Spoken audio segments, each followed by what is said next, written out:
जय श्री राधे कृष्णा। एक सेठ बस से उतरे।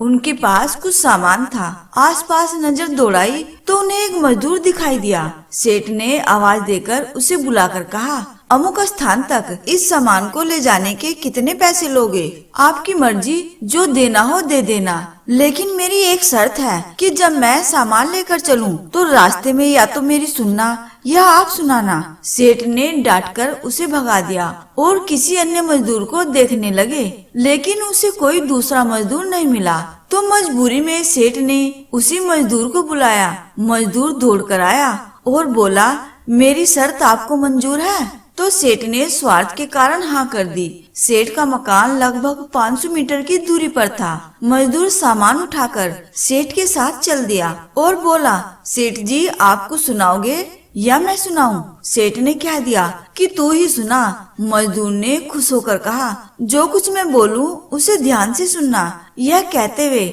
मजदूर पूरे रास्ते बोलता गया और दोनों मकान तक पहुंच गए। मजदूर ने बरामदे में सामान रख दिया। सेठ ने जो पैसे दिए ले लिए और सेठ से बोला, सेठ जी मेरी बात आपने ध्यान से सुनी है या नहीं? सेठ ने कहा, मैंने तेरी बात नहीं सुनी, मुझे तो अपना काम निकालना था। मजदूर बोला, सेठ जी आपने जीवन की बहुत बड़ी गलती कर दी। कल ठीक 7 बजे आपकी मौत होने वाली है। सेठ को गुस्सा आया और बोले, तेरी बकवास बहुत सुन ली, जा रहा है या तेरी पिटाई करूं? मजदूर बोला, मारो या छोड़ दो, कल शाम को आपकी मौत होनी है। अब भी मेरी बात ध्यान से सुन लो।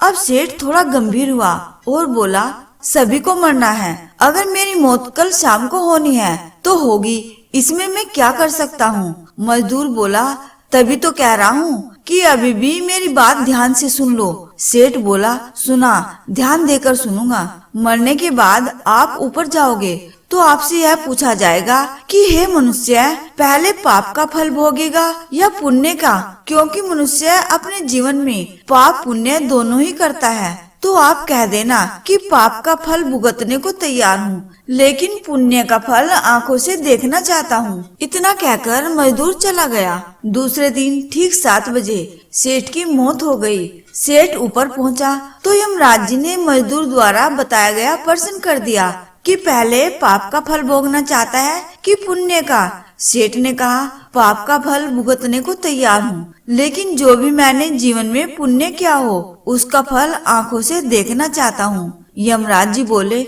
हमारे यहाँ ऐसी कोई व्यवस्था नहीं है, यहाँ तो दोनों के फल भुगतवाए जाते हैं। सेठ ने कहा कि फिर मुझसे पूछा क्यों? और पूछा है तो उसे पूरा करो। धरती पर तो अन्याय होते देखा है, पर यहाँ भी अन्याय है। यमराज जी ने सोचा, बात तो यह सही कह रहा है, इससे पूछकर तो बड़े बुरे फंसे। मेरे पास तो कोई ऐसी शक्ति ही नहीं है जिससे इस जीव की इच्छा पूरी हो जाए।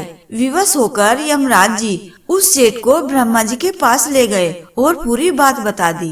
ब्रह्मा जी ने अपनी पोथी निकालकर सारे पन्ने पलट डाले, लेकिन उनको कानून की कोई ऐसी धारा या उपधारा नहीं मिली जिससे जीव की इच्छा पूरी हो सके।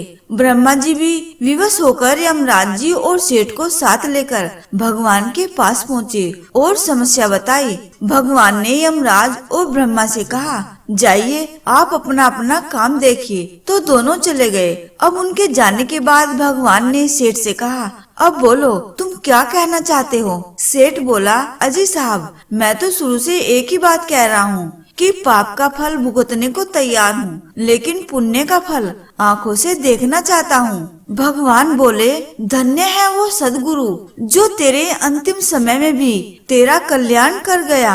अरे मूर्ख, उसके बताए उपाय के कारण तू मेरे सामने खड़ा है। अपनी आंखों से इससे और बड़ा पुण्य का फल क्या देखना चाहता है? मेरे दर्शन से तेरे सभी पाप भस्मीभूत हो गए हैं। इसलिए बचपन से हमको सिखाया जाता है कि गुरुजनों की बात ध्यान से सुननी चाहिए। पता नहीं कौन सी बात जीवन में कब काम आ जाए। जय श्री राधे कृष्णा।